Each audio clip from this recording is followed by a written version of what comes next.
30 sekunder. Då vill se om man bjuder på ännu mer show nu då, Björkdal. 59 har han. Upp på täten så är det Bullfåkan. Och så går det för brett här. För Bullfåkan. Faktiskt 199 Mattias Nilsson. Han skulle vara förlovad tidigare, för efter det samtaget är han på väg mot 2 hitsegrar. Ja. Och en svart flagga. Står det på vinkar med här.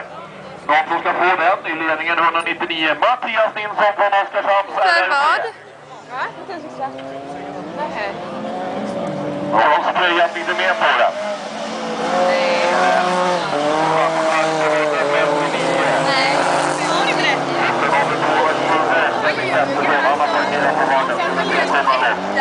Ja, det gör han. Han kom loss därifrån.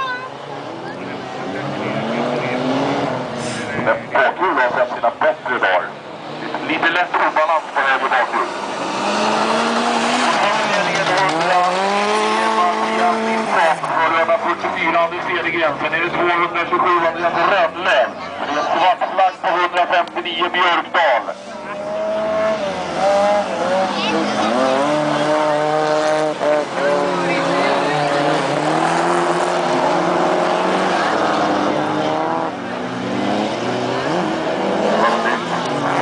Enkelt av Cedergren och bara släppa där.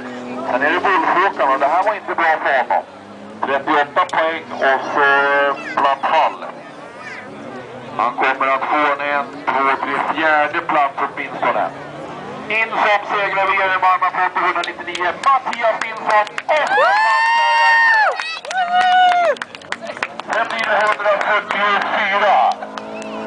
Ja, du ser det gren. 227 Andreas Rönnlöv.